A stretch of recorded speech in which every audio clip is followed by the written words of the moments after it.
우리 찬송가 543장 같이 찬양드리겠습니다. 543장입니다.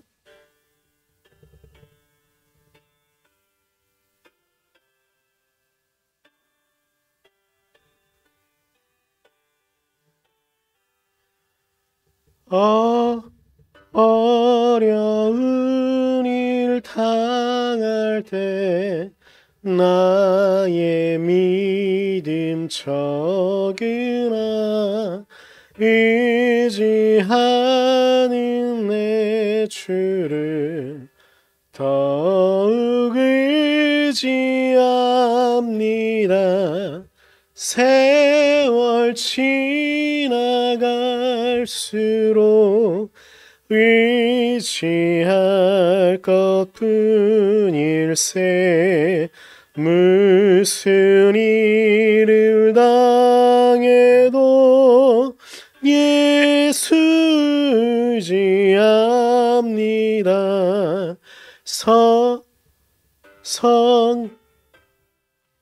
내 마음 밝히 비춰주시니 인도하심 따라서 주만 의지합니다. 세월 지나갈수록 의지할 것뿐일세. 무슨 일을 당해도 예수 의지합니다. 밝을 때의 노래와 어두울 때의 기도로 위태할 때 도움을 주께 간구합니다. 세월 지나갈수록 의지할 것뿐일세. 무슨 일을 당해도 예수 의지합니다. 생명 있을 동안에 예수 의지합니다. 천국 올라가도록 의지할 것뿐일세. 세월 지나가도록 의지할 것뿐일세. 세월을 예수 의지합니다. 아멘. 오늘 우리가 같이 볼 말씀은 욥기 20장 20절부터 29절까지 말씀입니다. 우리 같이 보겠습니다. 그는 아무리 가져도 만족하지 못한다. 탐욕에 얽매여 벗어나지를 못한다. 먹을 때에는 남기는 것 없이 모조리 먹어 치우지만 그의 번영은 오래가지 못한다. 성공하여 하늘 끝까지 이를 때에 그가 재앙을 만나고 온갖 불운이 그에게 밀어 닥칠 것이다. 그가 먹고 싶은 대로 먹게 놓아두어라. 하나님이 그에게 맹렬한 진노를 퍼부으시며 분노를 비처럼 쏟으실 것이다. 그가 철 무기를 피하려 해도 놋 화살이 그를 꿰뚫을 것이다. 등을 뚫고 나온 화살을 빼낸다 하여도 쓸개를 휘젓고 나온 번쩍이는 활촉이 그를 겁에 질리게 할 것이다.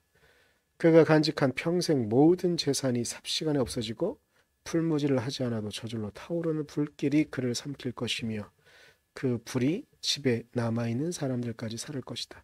하늘이 그의 죄악을 밝히 드러내며 땅이 그를 고발할 것이다. 하나님이 진노하시는 날에 그 집의 모든 재산이 홍수에 쓸려가듯 다 쓸려갈 것이다. 이것이 악한 사람이 하나님께 받을 몫이며 하나님이 그의 것으로 정해 주신 유산이 될 것이다. 아멘. 오늘 우리가 같이 본 말씀은 소발의 두 번째 연설이 담겨져 있는 글입니다. 근데 여기서 한 가지 또 특이한 부분이 있다고 한다면 욥의 세 명의 친구들은 각자 세 번의 연설의 기회를 갖습니다. 그런데 소발만 단 두 번의 연설의 기회를 갖거든요. 그렇기 때문에 오늘 20장에서 한 연설이 소발의 마지막 연설이 됩니다.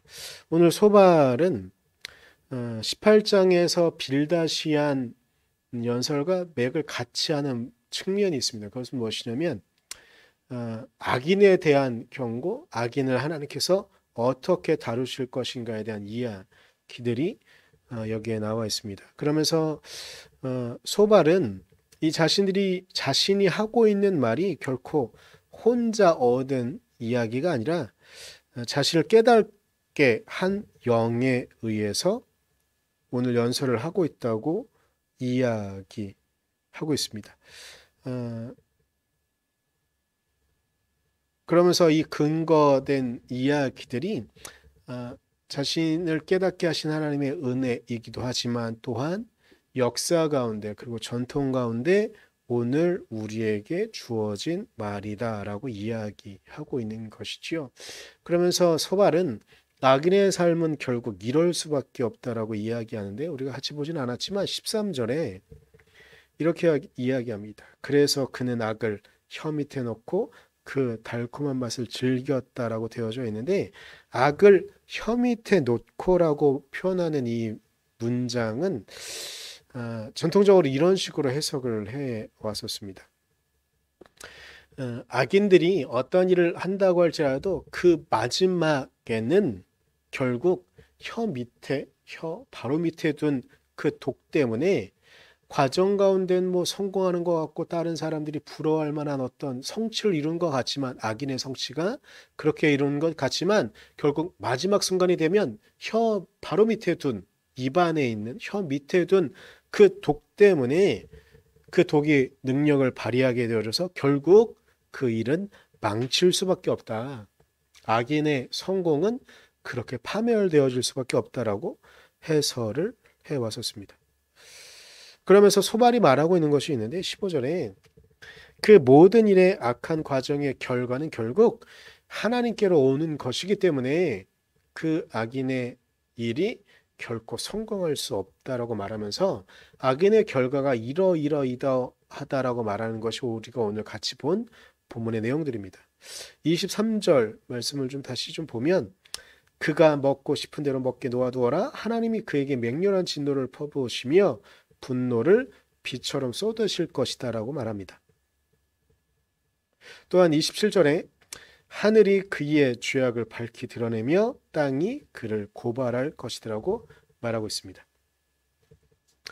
악인의 결과가 결국 이럴 것이다 라고 말하고 있는 것이죠.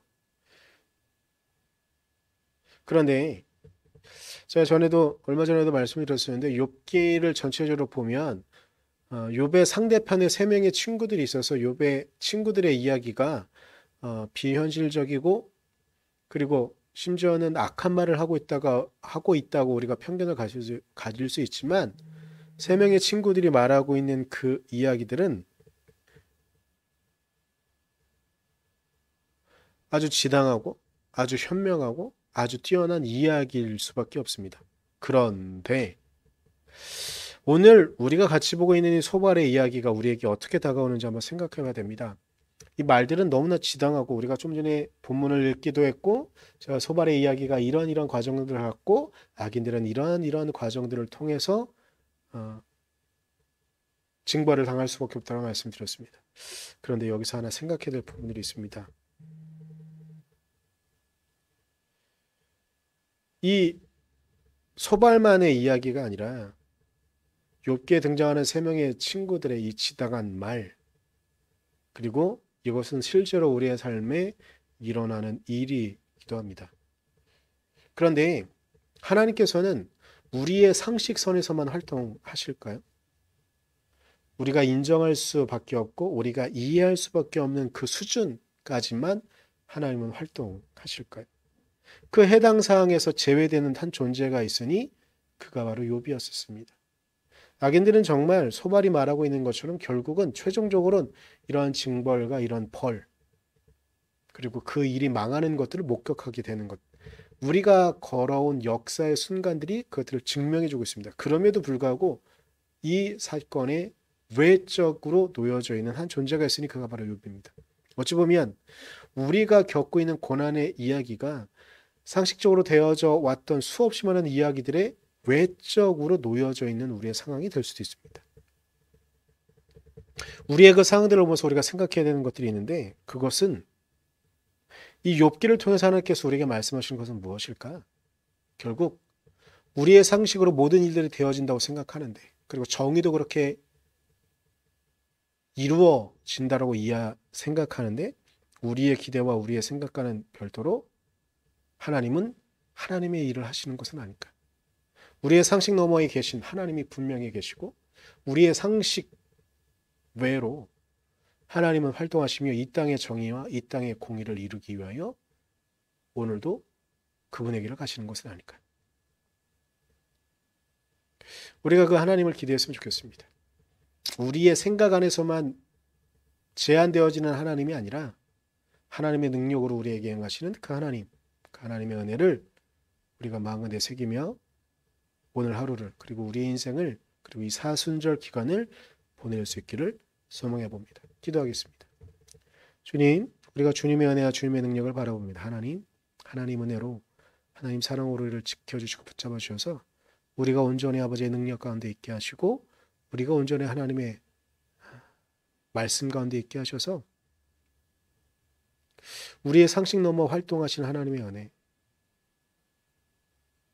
우리가 이해할 수 있는 바 너머에 계신 그 하나님, 그 하나님의 은혜를 오늘도 우리가 기대하며 살아갈 수 있도록 오늘 하루의 삶 가운데 주님, 당신의 은혜로 함께하여 주시옵소서. 당신께서 그렇게 우리를 이끌어 주시길 간절히 소망하며 예수님의 이름으로 기도드렸습니다. 아멘.